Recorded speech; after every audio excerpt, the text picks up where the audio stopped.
વડોદરા શહેરના ઓલ્ડપાદરા રોડ પાસે આવેલ ટ્યુબ કંપનીની સામે આરટીઆઈ અંતર્ગત જાણવા મળ્યું હતું કે આ જગ્યાએ આવેલ નો પાર્કિંગ બોર્ડ ગેરકાયદેસર છે અને તે અનુસંધાને ત્યાં એક જર્જરિત મકાનમાં દાદાગીરી કરતા ઇસમ રમેશ કેશવલાલ મોદી દ્વારા નો પાર્કિંગ બોર્ડ મારફતે લોકો પાસે રૂપિયા પડાવી લોકોને ગંદી ગાળો આપી ધમકીઓ આપી જાહેર જનતાને પરેશાન કરી રહ્યા છે। અત્યાર સુધી ગેરકાયદેસર નો પાર્કિંગ બોર્ડ મારફતે 500 થી 600 વાહનોને ગેરકાયદેસર ટ્રાફિક પોલીસ મારફતે દંડની જોગવાઈ કરવામાં આવી છે, જે માટે ઓપી રોડ તથા કોટાના રહેવાસીઓ એકત્રિત થઈ અને વડોદરાની નવી કલેક્ટર કચેરી ખાતે જિલ્લા નિવાસી કલેક્ટરને ત્યારબાદ પોલીસ કમિશનર અને મ્યુનિસિપલ કમિશનરને આવેદનપત્ર આપી રજૂઆત કરી હતી। ગેરકાયદેસર નો પાર્કિંગ બોર્ડ હટાવવા અને રમેશ કેશવલાલ મોદીને લઈ જેપી રોડ પોલીસ સ્ટેશનમાં ઘણી ફરિયાદો દાખલ કરી હતી, તે માટે કડકમાં કડક કાર્યવાહી કરવામાં આવે તેવી માંગ સોસાયટીના રહીશો કરી રહ્યા છે।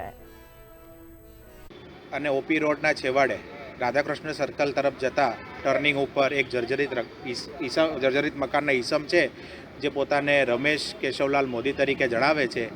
તેઓ બાજુમાં સામવેદ હોસ્પિટલ અને પરીખ મલ્ટી સ્પેશિયાલિટી હોસ્પિટલ આવેલી છે, એના છેવાડાના બાજુ 100 મીટરમાં 2 નો પાર્કિંગના બોર્ડ મારેલા છે।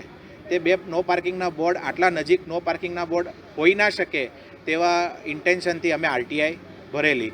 મારી વાઈફને ત્યાં સામવેદ હોસ્પિટલની અંદર ગાયનેકોલોજીનો પ્રોબ્લેમ હોય, જેથી હું એમને અવારનવાર સારવાર માટે લઈ જાઉં છું। હું પોતે વ્યવસાય વકીલ છું, એટલે તે દિવસે મારી ગાડી મેં વ્યવસ્થિત કોઈને નડે નહીં તે રીતે મૂકી હતી। એ નો પાર્કિંગના બોર્ડ આટલા નજીક હોય, ઇલીગલ હોય તેવું જાણવા મળતું હતું, એટલે તે દિવસે મારી સાથે આ ઈસમ રમેશ મોદી તરીકે બહાર આવ્યા અને કે ગાડી અહીં નહીં મૂકવાની। મેં કેમ કાકા, નો પાર્કિંગ બોર્ડ બરાબર લગાડેલા નથી, આ ગેરકાયદેસર છે, કોઈ 100 મીટરમાં 2 નો પાર્કિંગના બોર્ડ હોઈ ના શકે।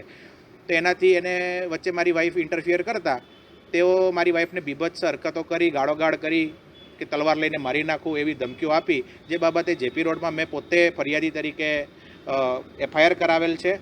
ત્યાર પછી મેં એક આરટીઆઈ કરેલી છે। એ આરટીઆઈમાં કોર્પોરેશને સ્પષ્ટ શબ્દોમાં લખી આપ્યું છે કે જે નો પાર્કિંગના બોર્ડ છે તેની કામગીરી વડોદરા મ્યુનિસિપલ કોર્પોરેશન તરફથી ક્યારેય કરવામાં આવેલ નથી।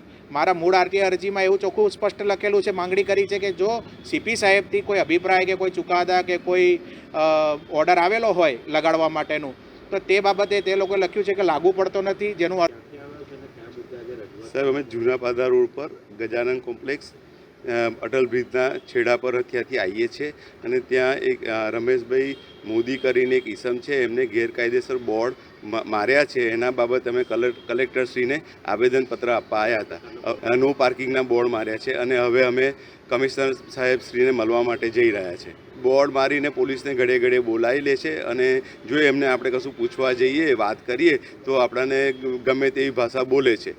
તો એનાથી અમે ઓલરેડી 2 એફઆઈઆર તો થઈ ચૂકી છે, એટલે અમે પછી આ મેન્ટલી ત્રાસના લીધે ધંધો કરીએ કે આવી રીતના કરીએ, એટલે અમે હવે કમિશનર સાહેબશ્રીને આવેદનપત્ર આપવા જઈએ છીએ। હવે એમાં શું હતું કે નો પાર્કિંગનું બિચારા ગામડાથી જે લોકો આવતા હોય એમનું થતું હતું, અને એવું કહેતા હતા કે ભાઈ તમે મને પૈસા આપો, નહીં તો પછી હું પોલીસને બોલાવી લઈશ, એવી રીતના કંડક્ટ કરતા હતા બધાને। અમારી જ માન છે કે આ જે બોર્ડ 2 છે ત્યાંથી નીકળી જવા જોઈએ અને પબ્લિક ત્યાં પાર્કિંગ કરી શકે, એના માટે અમે આવેદનપત્ર